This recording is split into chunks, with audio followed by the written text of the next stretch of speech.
Welcome welcome everyone.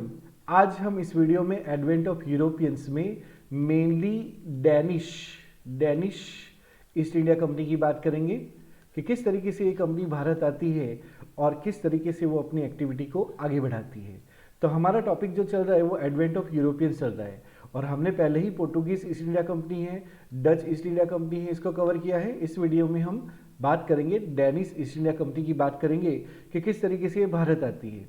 लेकिन इसकी बात करने से पहले मेरे बारे में इंट्रोडक्शन दे देता हूँ। My name is Krunal P Thakur and I am an educator for civil service examination conducted by UPSC and by qualification I am LLB LLM with business law and I'm teaching for the civil services since 2011 and in this series modern history के सारे topics जो है वो cover होंगे इस modern history series के अंदर। और आज का जो टॉपिक है वो है Danish East India company in India कि किस तरीके से ये कंपनी भारत आती है और भारत में अपनी एक्टिविटी को बढ़ाने की कोशिश करती है। तो सबसे पहले रिकैप कर लेते हैं कि लास्ट वीडियो में जो किया था उसको रिकैप और उसके बाद आगे बढ़ते हैं। तो देखो, एडवेंट ऑफ यूरोपियंस आज का टॉपिक है। डेनमार्क डेनमार्क एक देश है यूरोप के अंदर और वहाँ से जो लोग आते हैं उसे डेनिश कहा जाता है। तो जैसे नेदरलैंड से लोग आते हैं उनको हम डच कहते हैं, वैसे ही डेनमार्क से जो आते हैं उसे डेनिश ईस्ट इंडिया कंपनी कहा जाता है। तो एडवेंट ऑफ यूरोपियन में सबसे पहले हमने देखा कि पोर्टुगीज कंपनी जो है वो भारत आती है, व्यापार करती है, प्रॉफिट कमाती है और उसके बाद जो पॉलिटिकल एक्टिविटी है उसको भी आगे बढ़ाती है। दूसरी कंपनी जो आती है उसे हम डच ईस्ट इंडिया कंपनी या नेदरलैंड की ईस्ट इंडिया कंपनी कहते हैं। तीसरी, डच ईस्ट इंडिया कंपनी जो आई थी तो उसमें जो पहले व्यक्ति जो मतलब होता ना कि इंडोनेशिया अब मलेशिया उस साइड पे उतरे थे, जो पहले व्यक्ति जो थे वो थे कॉर्निस कॉर्निस डी हॉटमैन। तो हॉटमैन जी जो है वो आए थे पहले व्यक्ति और उसके बाद वो भारत में भी आए और भारत में भी एस्टेब्लिशमेंट किया। उसके बाद तीसरी कंपनी अभी जो आज बात करने वाले हो डेनिश ईस्ट इंडिया कंपनी की बात करने वाले हैं। उसके बाद नेक्स्ट वीडियो में बात करेंगे इंग्लिश ईस्ट इंडिया कंपनी की, ब्रिटिश ईस्ट इंडिया कंपनी की और उसके बाद लास्ट कंपनी जो होगी वो है French east India company Bharat आएगी। तो याद रखिएगा, लास्ट कंपनी जो आती है, लास्ट कम्युनिटी जो आती है उसे फ्रेंच ईस्ट इंडिया कंपनी कहा जाता है और सबसे पहले जो लोग आए थे वो पोर्टुगीज लोग भारत में आए थे। ओके, तो आज हम डेनिश ईस्ट इंडिया कंपनी मतलब डेनमार्क की बात करेंगे। तो देखो, द डेनिश शुरू करते हैं।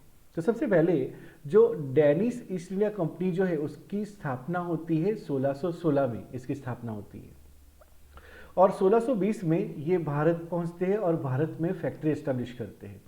भारत में कहाँ पे फैक्ट्री एस्टेब्लिश करेंगे वो? Eight ट्रैनकेबार near तेंजोर। तेंजोर जो है जैसे हमारा भारत है, भारत का साउथ इंडिया है सपोज ये, तो जो कोरोमंडल कोस्ट है ईस्टर्न साइड जो आज तमिलनाडु का एरिया है वहीं पे तेंजोर है और तेंजोर के पास ये जगह है ट्रैनकेबार। यहाँ पे वो अपनी पहली फैक्ट्री जो है वो एस्टैब्लिश करते हैं in the on the eastern coast of India, ये भी बोला जा सकता है।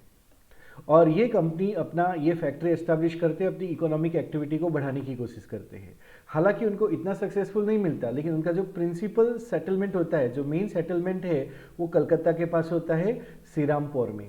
तो श्रीरामपुर में उनका मेन सेटलमेंट होता है। अपनी एक्टिविटी बढ़ाने की कोशिश तो करते हैं लेकिन इतने कामयाब नहीं होते जैसे पोर्टुगीज कामयाब रहे थे, जिस तरीके से डच ईस्ट इंडिया कंपनी या ब्रिटिश ईस्ट इंडिया कंपनी या फिर फ्रेंच कामयाब रहेंगे, उतने कामयाब ये नहीं रहे थे। उसके बाद अगर देखें, Danish factory were not imported at any time. उन्होंने जो भी फैक्ट्री यहाँ पे खोली वो इतना महत्वपूर्ण फैक्ट्री नहीं होती थी, उनको व्यापार में इतना एडवांटेज यहाँ पे नहीं मिल पाया। वो किसके लिए जाने जाते हैं? अगर वो अपनी इकोनॉमिक एक्टिविटी के लिए नहीं जाने जाते डेनिश ईस्ट इंडिया कंपनी, तो वो किस एक्टिविटी के लिए जाने जाते हैं? So they were known for their missionary activity.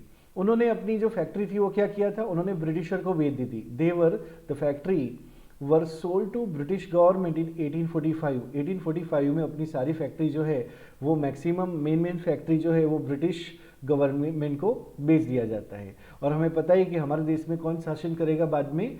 British east India company यहाँ पे शासन करेगी। The Danish were better known for their missionary activity. जो रिलीजियस एक्टिविटी है उसके लिए जाने जाते हैं रेदर देन द कॉमर्स। तो वो अपने वाणिज्य एक्टिविटी या कॉमर्स एक्टिविटी के लिए ज़्यादा जाने नहीं जाते हैं, वो अपनी मिशनरी एक्टिविटी के लिए ज़्यादा जाने जाते हैं। और इसीलिए भारत में उन्होंने बहुत ज़्यादा इन्फ्लुएंस नहीं किया है क्योंकि उनका मेन कॉमर्स है, जो इकोनॉमिक एक्टिविटी था तो उसकी एक्टिविटी या उसका स्कोप ज़्यादा नहीं हो पाया। वो बस मिशनरी एक्टिविटी के लिए भारत में जाने जाते हैं। तो इस टॉपिक में इतना ही, क्योंकि इनका ज़्यादा कंट्रीब्यूशन है नहीं तो इसके एग्जाम पॉइंट ऑफ व्यू से भी हम इतनी ही बात करेंगे इनकी। तो चलो पहला सवाल देख लेते हैं। Who was the first Dutchman to reach Sumatra and Bantam in 1596? Option A, Cornelis de Houtman, B, Jan van Riebeeck, C, Abel Tasman and D, Willem Barents. Correct answer जो है वो है कर्नेलिस डी हॉटमैन। तो ए इज द आंसर हियर, तो ये A answer है। तो आप अपने क्वेश्चन के आंसर, आप सवाल देख के अपने आंसर जो है वो कमेंट बॉक्स में लिख सकते हो और उसके बाद मेरे साथ उसको मैच कर सकते हो। नेक्स्ट क्वेश्चन जो है वो है where did Danes establish their first factory in India in 1605? Option A है गोवा, बी है मसूलीपट्टनम, सी है Tranquebar near Tanjore and C है कोची। यहाँ पे करेक्ट आंसर जो है वो होगा सी, ट्रांसकेबार नियर तंजौर। तंजौर में उन्होंने पहली factory, Danish East India company ने अपनी पहली फैक्ट्री एस्टेब्लिश की थी। तो Tranquebar near Tanjore. Next question है the principal settlement of Danish was at which place? उन्होंने अपना मुख्य सेटलमेंट कहाँ बनाया था? क्या उन्होंने गोवा में बनाया था, सूरत में बनाया था, नागपट्टनम में बनाया था या श्रीरामपुर नियर कलकत्ता, कहाँ बनाया था? तो यहाँ पे आंसर है option D, Shrirampur near Calcutta में उन्होंने अपना प्रिंसिपल सेटलमेंट बनाया था डेनिश ईस्ट इंडिया कंपनी ने। आंसर है D, Shrirampur near Calcutta. Next question है what was the climax of enmity between Dutch East India company and English East India company in the east? तो Dutch के साथ के topic में देखा था तो उसमें ब्रिटिश और डच के बीच में सबसे ज़्यादा लड़ाई, जो महत्वपूर्ण क्लाइमेक्स पे लड़ाई कब पहुंच गई? A, battle of Hooghly, B, massacre at Amboina, C, compromise of 1667 या फिर D, Anglo Dutch war 1672 to 74। यहाँ पे करेक्ट आंसर जो होगा वो मैसेकर एम्बोइना होगा। तो एम्बोइना साउथ ईस्ट एशिया में है, तो वहाँ पे तो हमारे जो डच है उन्होंने पोर्टुगीज से ये बेस ले लिया था और उसके बाद वहाँ पे जब अंग्रेज आए, इंग्लिश जब आए तो उनके कुछ लोगों को उन्होंने मार डाला था, इसीलिए अंग्रेज और डच के बीच में यहाँ एम्बोइना में बहुत ज़्यादा कट्टरता या बहुत ज़्यादा दुश्मनी पैदा हो गई थी। तो आंसर है B, massacre at Amboina. Next question है Danes were mainly interested in which activity? Trade and commerce, missionary activity, political activity या एक्सप्लोरेशन? किस में ज़्यादा इंटरेस्ट रखते थे? तो उनका ज़्यादा इंटरेस्ट जो था वो था मिशनरी एक्टिविटी, रिलीजियस एक्टिविटी में ज़्यादा उनका इंटरेस्ट रहता था। Next question, missionary activity, B answer is B, the missionary activity. Okay, तो यहाँ पे क्वेश्चंस भी कंप्लीट होते हैं और ये टॉपिक भी कंप्लीट होता है। तो नेक्स्ट वीडियो जो है वो हमारा इंग्लिश ईस्ट इंडिया कंपनी के ऊपर होगा और उसके बाद होगा हमारा फ्रेंच ईस्ट इंडिया कंपनी के ऊपर। तो ठीक है, मिलते हैं हम नेक्स्ट वीडियो में। ये वीडियो देखने के लिए thank you so much and please इस चैनल को सब्सक्राइब कर लीजिएगा, बेल आइकन भी दबा दीजिएगा ताकि आपको वीडियो की अपडेट्स मिलती रहे। और इसका पीडीएफ चाहिए तो आप कमेंट बॉक्स में लिख सकते हो, मैं इसका पीडीएफ और क्वेश्चंस, एमसीक्यू ये सब भेज सकता हूँ। और इस वीडियो को प्लीज़ लाइक और शेयर जरूर कर दीजिएगा।